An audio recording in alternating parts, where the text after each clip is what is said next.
Washington Representative Nancy Pelosi, the House Democratic leader, took the House floor at 10:04 a.m.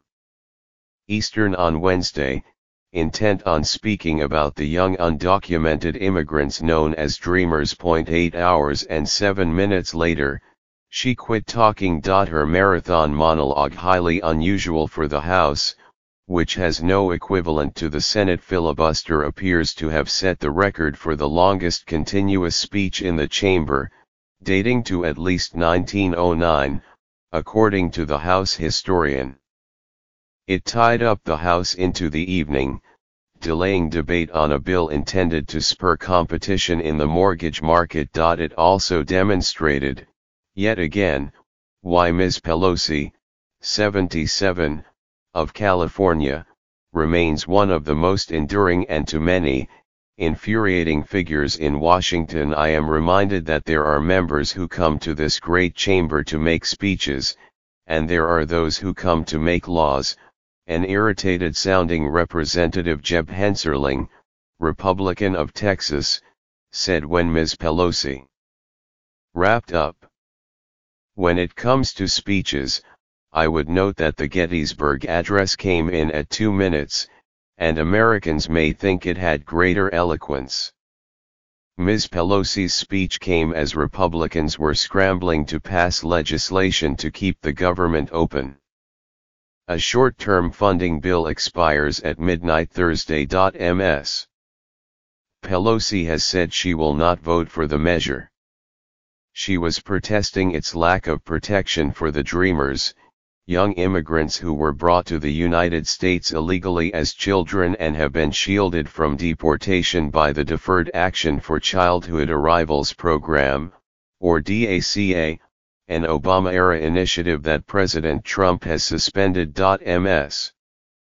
Pelosi's talk was quickly called the DACA buster on Twitter. Twitter users also noted, in admiration, that Ms. Pelosi never removed her 4-inch heels. In holding the floor for more than 8 hours, Ms. Pelosi took advantage of the House's so-called magic minute rule, which permits the majority leader, the minority leader and the House Speaker to talk as long as they like.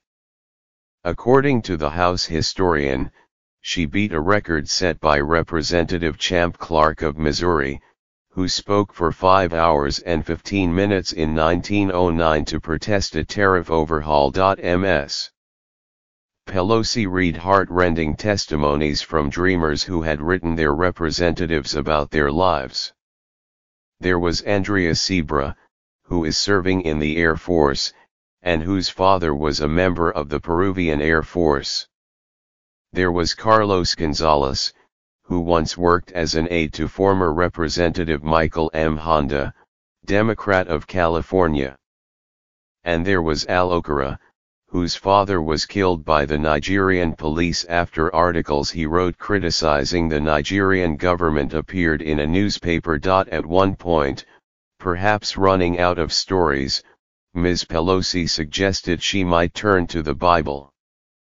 "Perhaps I should bring my rosary, blessed by the Pope," she said. An estimated 690,000 young undocumented immigrants have been protected under DACA, and roughly 1.1 million more are eligible but did not apply. When Mr. Trump suspended the program in September, he gave Congress 6 months to come up with a replacement. Democrats and their allies had hoped to use the must-pass spending bill to carry legislation to protect the Dreamers. Senator Mitch McConnell, the majority leader, has promised an open debate in the Senate on immigration legislation, with senators of both parties allowed to offer amendments, if a deal is not reached by Thursday. Ms. Pelosi is calling on Speaker Paul D. Ryan to make a similar commitment in the House. "Our basic request is to honor the House of Representatives, give us a chance to have a vote on the floor," she said as she wound down her talk on Wednesday night. But a spokeswoman for Mr. Ryan, choosing her words carefully, suggested he had no intention of conducting a freewheeling House debate.